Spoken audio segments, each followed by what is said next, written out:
Bonjour frères et sœurs. C'est encore une fois un plaisir pour moi de vous amener à travers notre belle histoire chrétienne. Mais je vous dirais que ce matin, ce n'est pas un homme, une femme, mais un groupe que j'aimerais vous présenter, qu'on pourrait appeler peut-être des martyrs, dans le sens plus moderne du terme, des gens qui sont morts en témoignant en Christ.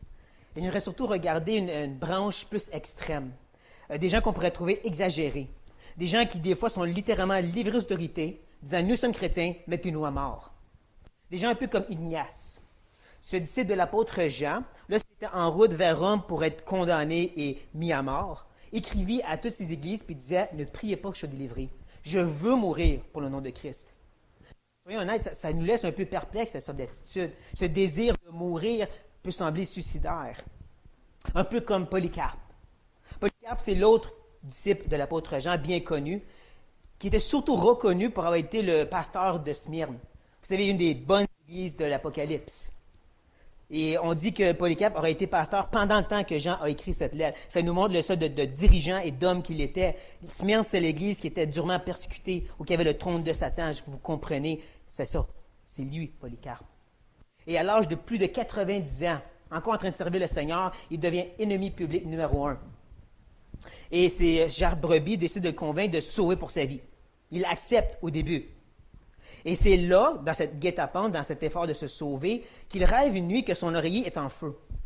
C'est là que le lendemain, il va dire aux gens qui étaient convaincus qu'ils devaient mourir brûlés à la gloire de Dieu. Et donc, quand quelques temps plus tard, les soldats sont littéralement à sa porte et que les gens lui convainquent de se sauver par en arrière, il refuse. Il ouvre la porte, fait rentrer les soldats, leur offre à manger, leur demande tout simplement 1 heure pour pouvoir prier. Puis ensuite, il va... Ils acceptent. Et donc, lui, il va dans la pièce à côté, prie à haute voix pendant plus de 2 heures. Il prie pour tous ceux qu'il connaissait, et 90 ans, tant connaît du monde. Et bien sûr, il prie aussi pour le salut des soldats. La tradition chrétienne nous dit que ces soldats-là ont été sauvés, justement. Ensuite, il va avec eux, comme il a dit, sans faire de trouble. Il rentre dans le chariot, on l'amène jusqu'à Rome, où est-ce que, premièrement, il fait la rencontre de ce qu'on pourrait appeler le chef de police de Rome, le général en chef, qui rentre dans le chariot avec lui. Et qui cherche à le convaincre d'abandonner cet entêtement de vouloir tellement mourir pour ce Jésus-Christ.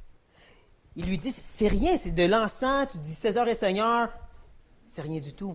Considère ton âge, tu es un pauvre vieillard.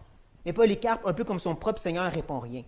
Et c'est là que le général, un peu fâché, le prend et le garoche en bas du chariot, brisant sa hanche. Et demandant qu'on le traîne avec force et violence jusque dans l'arène, où est-ce que bien sûr il est entouré de gens assoiffés de sang chrétien. Et c'est là que le proconsul, le chef de la ville, un autre Hérode en passant, se présente à lui. Et Hérode aussi veut chercher à le convaincre d'abandonner cet entêtement, cette foutaise chrétienne de vouloir tellement mourir. Il lui offre premièrement un compromis. Tu as juste à jurer par l'or de César. Ça ne semble à rien. Même pour nous, on pourrait dire c'est juste des paroles, qu'est-ce que ça change? Mais Polycarpe prend l'occasion pour lui dire à la place, puisque tu ne sens pas comprendre que je suis un chrétien, ou qu'est-ce que ça veut dire d'être chrétien, permets-moi de te faire un cours sur notre foi.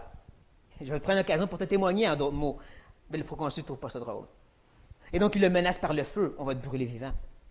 Polycarpe prend encore l'occasion pour lui dire, tu me menaces par le feu qui ne dure que quelques temps, ne sachant pas que tu vas brûler pour l'éternité. Maintenant, le proconsul est vraiment enragé. Il lui dit très simplement, tu renies Christ ou tu meurs. Et c'est là que Polycarpe, avec plein courage, le regarde dans le blanc des yeux et lui dit, ça fait 86 ans que je sers le Seigneur, jamais il me fait de mal, pourquoi le renierais-je maintenant? C'est là qu'on condamne, tu vas brûler vivant. Les gens de la foule étaient enragés aussi, il prend du bois, il garoche dans l'arène, on garoche de l'essence, on veut que ça brûle et que ça brûle longtemps, on veut qu'il souffre. Et lorsqu'on vient pour l'attacher au piquet pour pas qu'il puisse se débattre du feu, il dit non, le Seigneur me donner la force.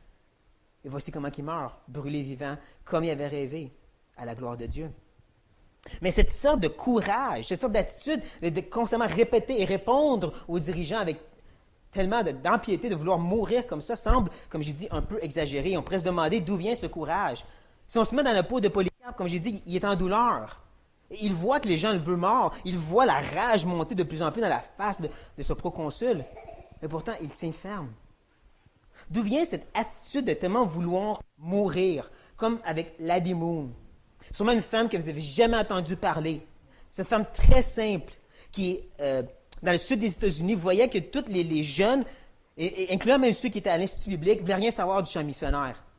Et donc, cette femme décide d'elle-même embarquer dans un organisme missionnaire et d'aller en Chine. Sauf qu'elle arrive en Chine dans un temps où est-ce qu'il y avait une grande famine. Et elle choisit de donner sa propre nourriture, le peu qu'elle avait, aux petits-enfants chinois. À force de faire ça tous les jours, elle meurt de faim. Et là, on pourrait dire, mais voyons donc, tu aurais pu manger toi-même et témoigner l'Évangile. Ça, c'est plus important. Pourquoi choisir de mourir de faim? D'où vient cette sorte d'attitude de dire, je veux mourir, justement détaché de la terre? Et je dirais que ma réponse m'est venue sous le règne de Marie la Sanglante, cette reine d'Angleterre qui a mis à mort plusieurs pasteurs puritains, dont un certain Bradford. Lorsque cet homme était amené à son lieu d'exécution, où il devait aussi mourir brûlé, il voit au loin la scène, il part courir, saute sur l'estrade, embrasse le bois, se tourne vers l'autre jeune chrétien qui va mourir avec lui et lui dit très simplement, « Sois de bon courage, ce soir nous soupons avec le Seigneur. » C'est ça, le courage. C'est de là que ça vient. Le regard était sur ce qui venait après, pas sur ce qui était ici. L'après était tangible pour eux. Pour Polycarpe, ce n'était pas la douleur, ce n'était pas le sang qu'il voyait vouloir de ces gens autour de lui, ce n'était pas la rage de la face, ce n'était pas le fait que les Romains pouvaient le torturer longtemps par la douleur. Ils étaient des experts dans ça, non. Lui, il voyait comme Étienne, le Seigneur à la droite du Père, les bras grands ouverts, vient. Et donc, je vous laisse avec une simple question en terminant. Est-ce vraiment aussi exagéré, fanatique ou même suicidaire de vouloir tellement être avec Dieu plus rapidement? Est-ce vraiment aussi mal de vouloir être délivré de la douleur et du péché puis de dire ce que je veux, c'est une communion parfaite avec Dieu maintenant?